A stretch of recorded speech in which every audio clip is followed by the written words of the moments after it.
नमस्कार दोस्तों, आज हम आपके लिए लेकर आए हैं माघ मास के कृष्ण पक्ष में आने वाली षटतिला एकादशी की व्रत कथा।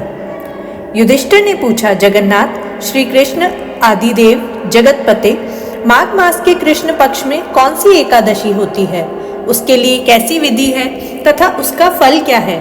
महाप्राज्ञ, कृपा करके ये सब मुझे बताएं।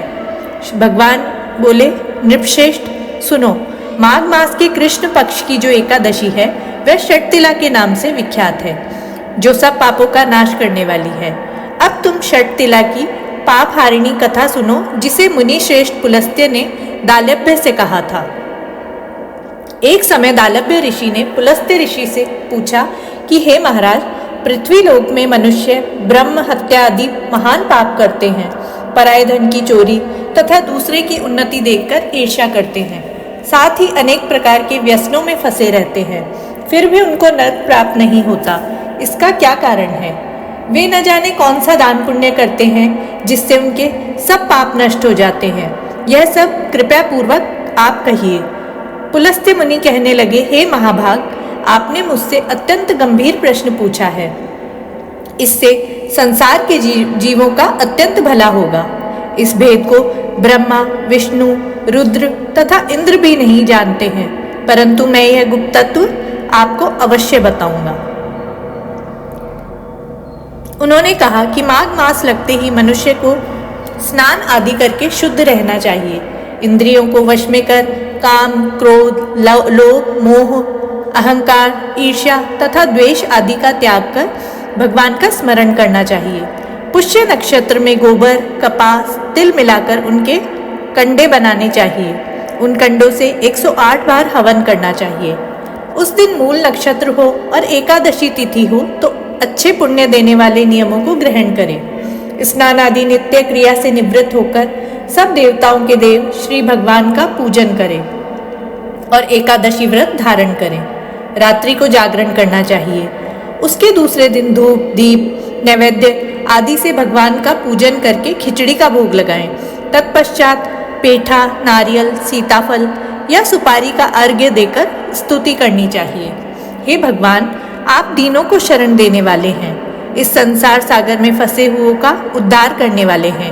हे पुंडरीकाक्ष, हे विश्व भावन, हे सुब्रह्मण्य, हे पूर्वज, हे जगतपते, आप लक्ष्मी जी सहित इस तुच्छ अर्घ्य को ग्रहण करें। इसके पश्चात जल से भरा घड़ा ब्राह्मण को दान करें तथा ब्राह्मण को श्यामा गौ और तिल पात्र देना भी उत्तम है।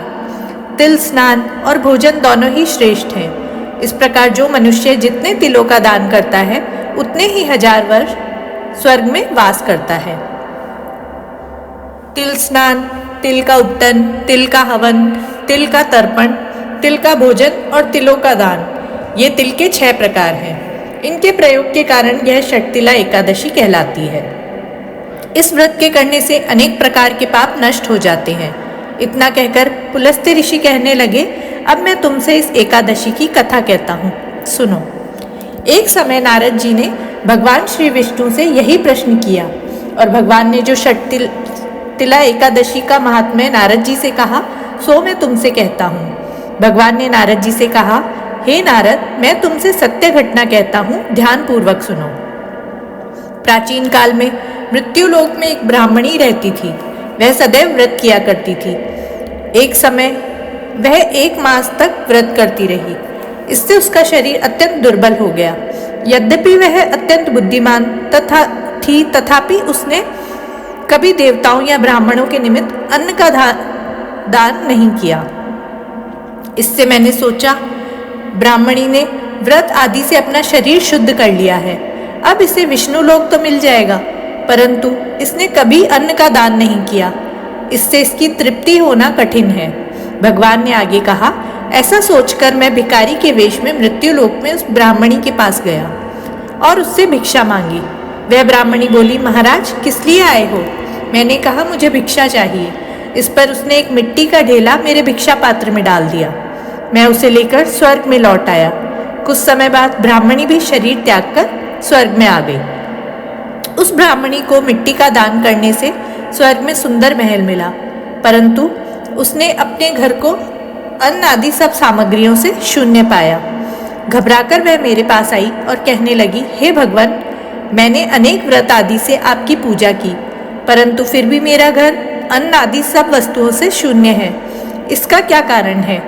इस पर मैंने कहा, पहले तुम अपने घर जाओ, देव स्त्रियां आएंगी तुम्हें देखने के लिए। पहले उनसे षटतिला एकादशी का पुण्य और विधि सुन लो, तब द्वार खोलना। मेरे ऐसे वचन सुनकर वह अपने घर गई। जब देव स्त्रियां आई और द्वार खोलने को कहा तो ब्राह्मणी बोली, आप मुझे देखने आई हैं तो षटतिला एकादशी का महात्म्य मुझसे कहिए। उनमें से एक देव स्त्री कहने लगी, मैं कहती हूँ। जब ब्राह्मणी ने षटतिला एकादशी का महात्म्य सुना तब द्वार खोल दिया। देवांगनाओं ने देखा कि वह ना तो गांधर्वी है ना ही आसुरी, वरन पहले जैसी मानुषी है। उस ब्राह्मणी ने उनके कथानुसार षटतिला एकादशी का व्रत किया। इसके प्रभाव से वह सुंदर और रूपवती हो गई तथा उसका घर अन्न आदि समस्त सामग्रियों से युक्त हो गया। अतः मनुष्यों को मूर्खता त्याग कर षटतिला एकादशी का व्रत और लोभ न करके तिल आदि का दान करना चाहिए। इससे दुर्भाग्य, दरिद्रता तथा अनेक प्रकार के कष्ट दूर होकर मोक्ष की प्राप्ति होती है। जय श्री हरि।